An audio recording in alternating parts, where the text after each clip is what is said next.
from Illinois' 6th Congressional District with us this morning, who's someone that believes that we should be able to breathe and have good water and be able to walk outside and see the beauty of the horizon, is Representative Sean Casten with us this morning on Choose Views. Good morning, Representative. Thanks for being with us. I made you laugh. Did I miss you there? Yeah, no, I just said thanks for praising me for jumping over low bars. Well, listen, at least you jumped over the bar. You didn't sit there and go, should I go over this? You didn't stay, I mean, no disrespect, but you didn't stay stuck on stupid like some of your non-colleagues on the right. Stop calling them colleagues. They're thwarting every good thing that folks like you are trying to do, Representative Casten. So welcome to the show this morning. Thanks for having me. Absolutely. Well, another good voice, Karen Byrne, who has done all kinds of stuff to help you and other representatives succeed, just was with us this morning and says hi as well. Good morning, Rep. Casten. Yeah, I met you. I don't know if you remember me, but I met you in River Forest at a fundraiser, and then I put you in touch with Stephanie Miller. Sure, of course. And had fun with her at her house in L.A. Sure did. There you go. Representative, so one of the things that's happening right now is everybody is up in arms about some of the, for lack of better words, lack of oversight when it comes to our environment. And if there's anybody that I would say is the sort of the environmental representative or a congressional leader, it's you. I mean, you've got a background in this prior to politics and along the way in politics to making sure that we've got, better emissions, that we've got better global security when it comes to this conversation around energy, and making sure that we are not, taking advantage of people's, using eminent domain to take advantage of people when it comes to preserving our lands. Talk a little bit about all that I just threw at you. So I'll give you both the optimistic side and maybe the over-intellectual side. The optimistic side is that we are sitting on this unbelievable opportunity to unlock massive amounts of cheaper, cleaner energy that can make us all richer and give us a cleaner environment. And we're sitting on that opportunity because number one, the technologies are all ready. And whether it's EVs or solar panels or batteries, like these technologies are all ready for prime time. And they're not, when I say ready for prime time, not like they're sitting on a shelf waiting for somebody to buy them. They're being deployed faster than everything else. We use the same amount of oil in America today that we used 20 years ago. Yeah. We use massively less coal, and that's because markets have decided that people actually like driving a car that gets 30 miles to the gallon instead of a car that gets 10 miles to the gallon. People, given the choice between paying for electricity and having a solar panel on their roof, they kind of prefer not paying for electricity. Mm-hmm.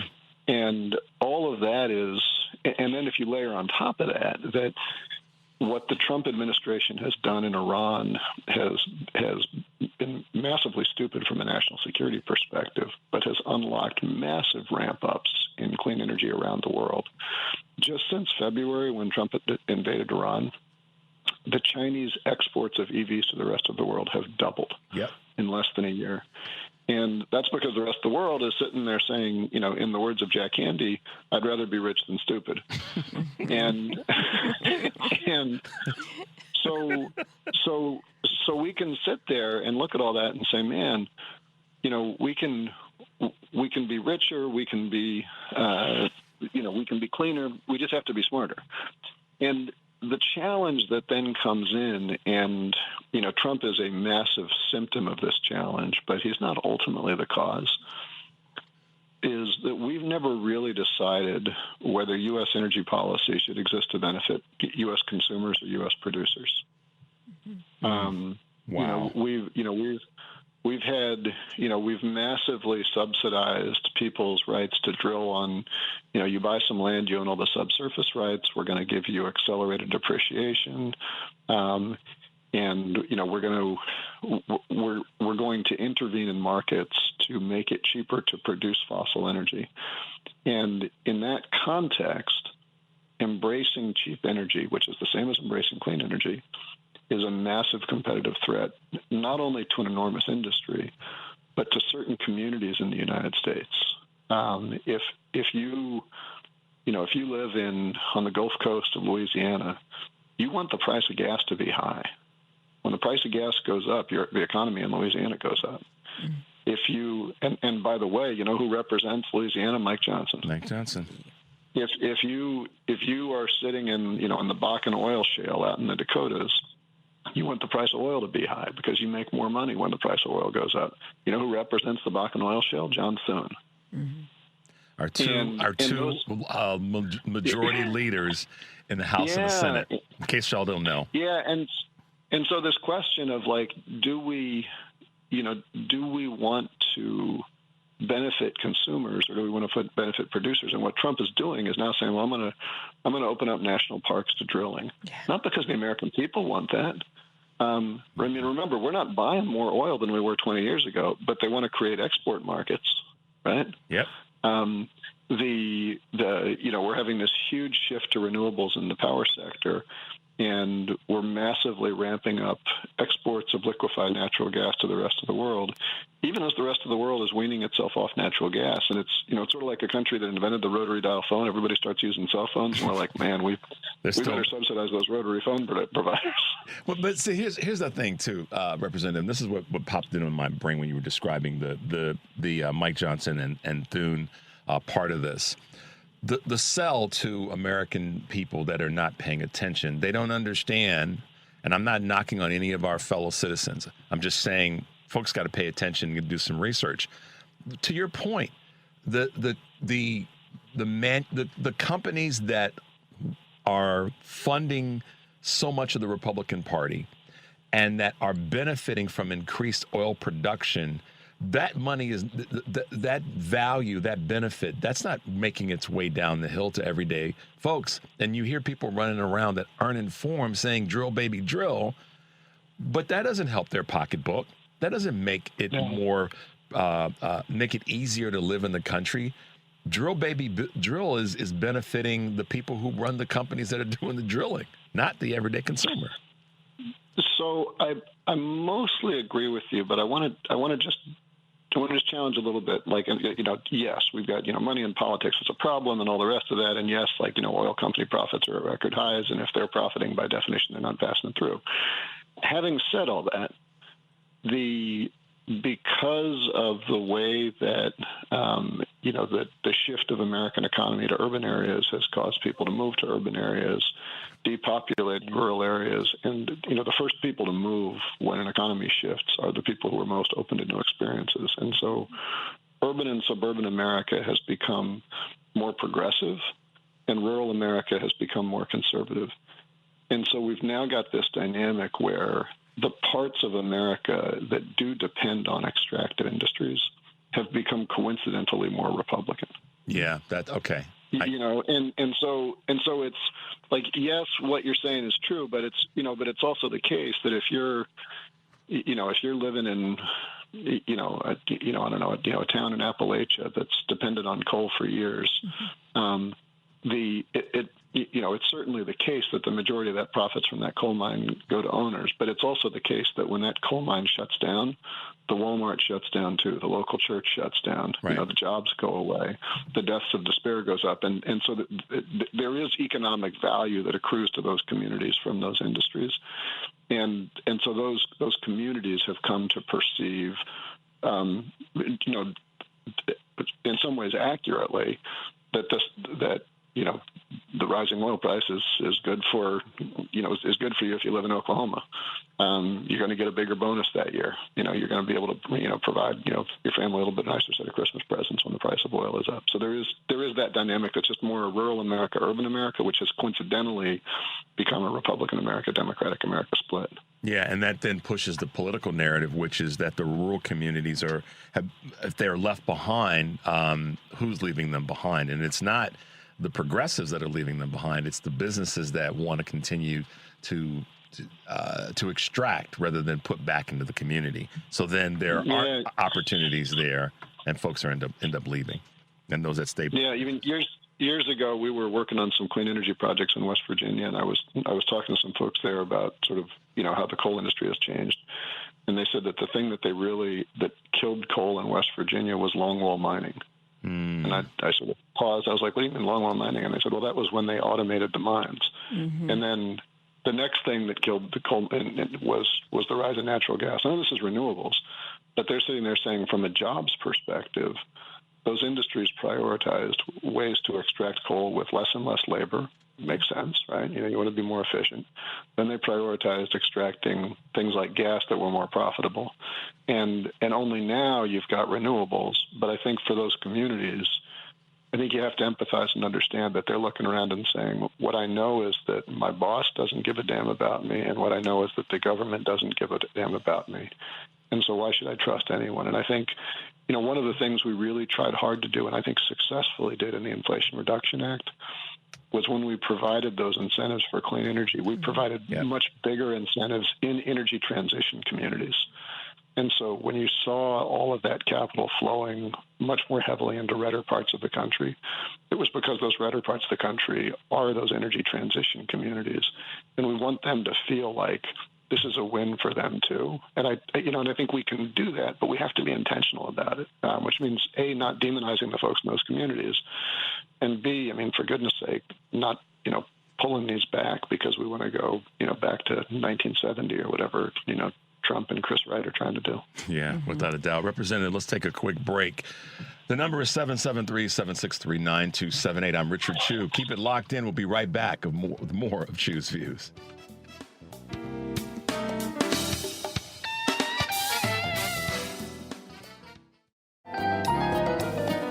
All right, guys, welcome back to Chu's Views. If you are just tuning in, I'm Richard Chu with our good friend Karen Byrne from True Blue Politics Podcast hanging out with me. And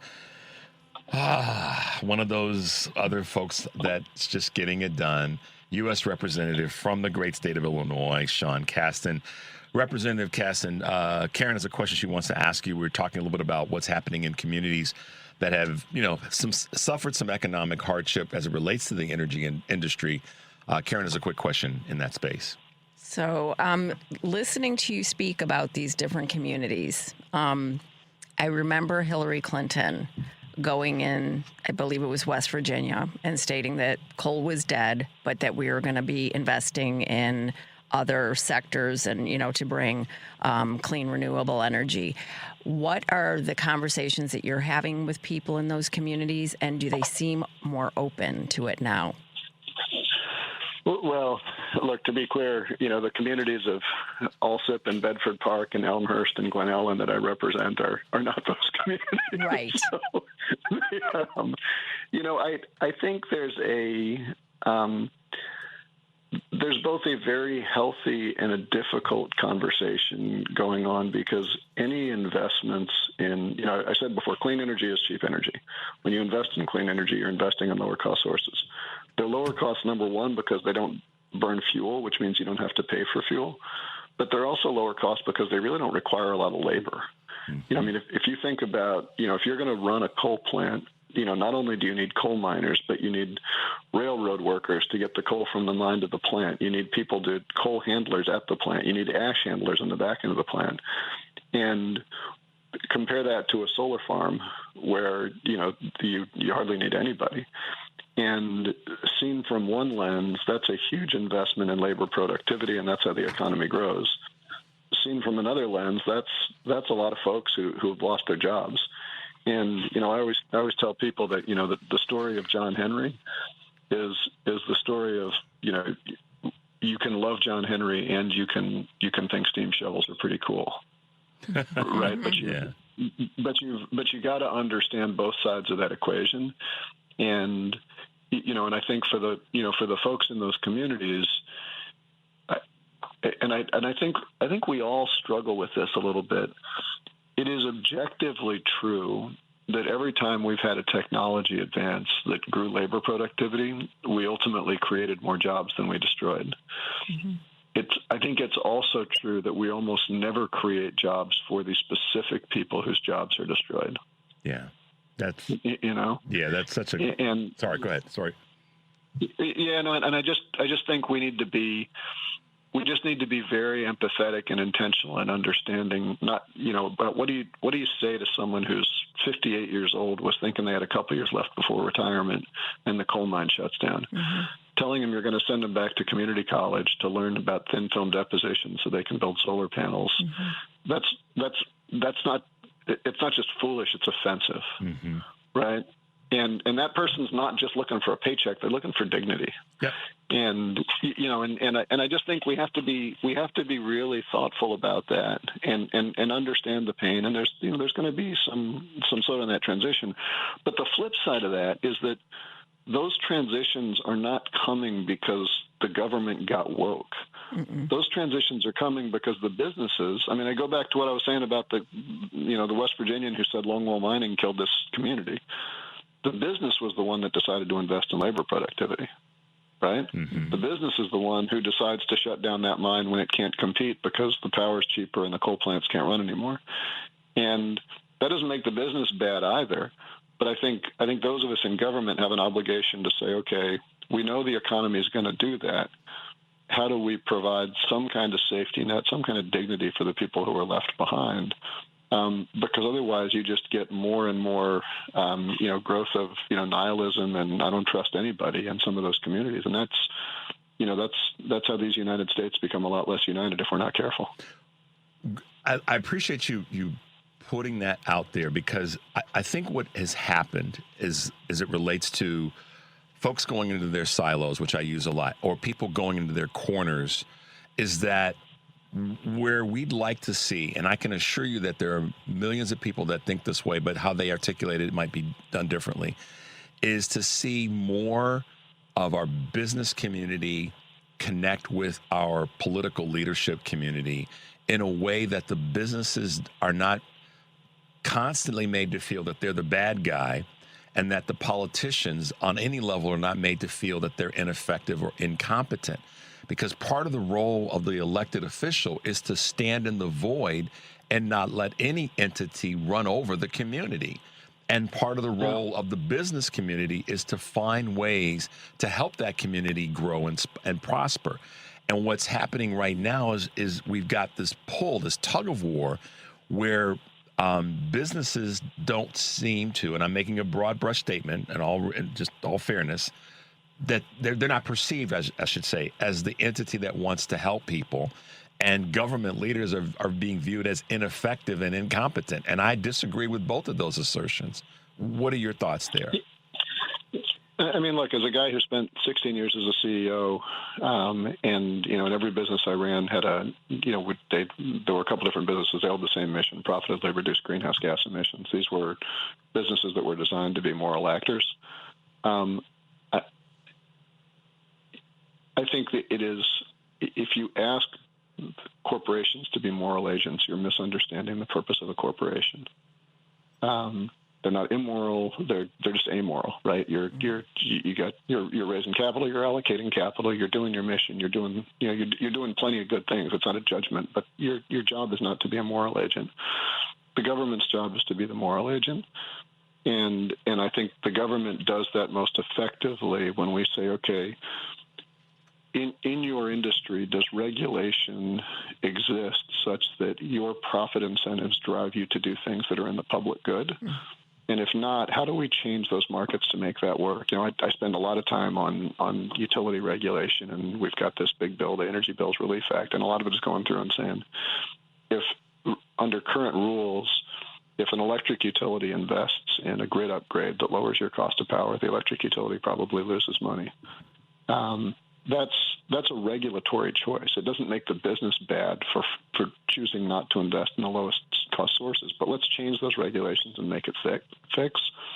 So I think that's, to my mind, that's the regulator's role in this. I think on the business side, what's hard, and I don't know how you fix this.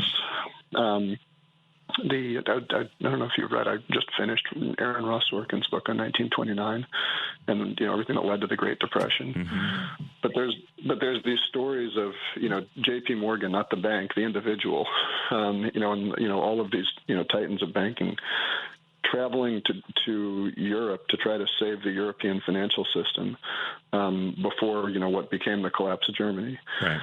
And whatever you think of those characters, and obviously, there were plenty of excesses that led to the Great Depression. What's striking is that those people saw themselves as Americans, and in the rise of sort of huge multinationals, the Mark Zuckerbergs of the world, they're running these, or frankly, the Jamie Dimons of the world, they're running these huge multinational organizations, and every country they operate in is essentially hedging a risk that something goes bad in another country. And so I think it's become increasingly difficult, particularly for the really big businesses in America, to say, are you committed to America in the first instance, or are you committed to your business in the first instance? And if your business is purely a domestic industry, there's not a lot of conflict there. Mm-hmm. If your business straddles a lot of countries, you might or might not be acting in the interest of the American economy. And I don't mean that to sound jingoistic, but I just think some of the relationships between government and business were designed in an era when most big U.S. companies were primarily domestic, and that's just not the world we're in anymore. And so the incentives are not quite the same, because even if I perfectly design all the incentives in the United States, it doesn't change the fact that if you're sitting there and saying, well, I can make more money by just shipping labor to Canada, or Mexico or something else, and we can't do much about that. Well, I get the premise, and I don't disagree with it, because we have actual data and real examples that happens. But I go back to something that you said a moment ago, and that's where regulation comes into play. Mm-hmm. But oftentimes the will to even talk about the regulation is part of the challenge, whether it be mm-hmm. on the leadership, elected official, and I'm talking local, state, and national, or it be those that are in the industries that where regulation could change the way in which they have to operate. I think that's how you go about fixing it. I'm not saying it's the exclusive fix, but it's got to be part of the conversation. Yeah, no, and I think one of the hard things, that I'm always struck by is that we are justifiably proud of all the innovations that's come out of free markets and capitalism in the United States. But free markets and capitalism only exist if you have robust competition. Mm-hmm. And there is no business in the world that wants competition. Well, they may not. So here's the thing: they may not want it, and I would agree with you there 1,000%. They don't want it, but they recognize the funny thing about it is the irony of that is that when they have it, they actually do better. So no doubt. But what I'm saying is that from a regulatory perspective, nobody comes to us and says I wish my market was safer for my competitors. Right. And we need I just reread Adam Smith's book, and he says we need no barriers to entry, no barriers to exit, and free flow of information. No business wants that. Right. So from a regulator perspective, if all you're hearing from is people in the industry, you're not really well positioned to say, how do I make these markets more competitive? But on the other side, if you say, well, competition's bad, you're also not getting there. And so I think sometimes the loneliest position in Washington is to advocate for competitive markets. Yeah, but some of the best things come out of those who are in those loneliest positions, because it ends up being it shows that they're listening to more than just one thing. And you've been a good example of that, Representative Casten. Thank you for hanging out with us on this Friday. We appreciate you taking some time, and we want you to stay safe. And we know that things are about to ramp up for you guys back in D.C. So thanks for being with us, Representative. Appreciate having me on. All right. Talk with you soon. Bye. All right. Bye-bye now.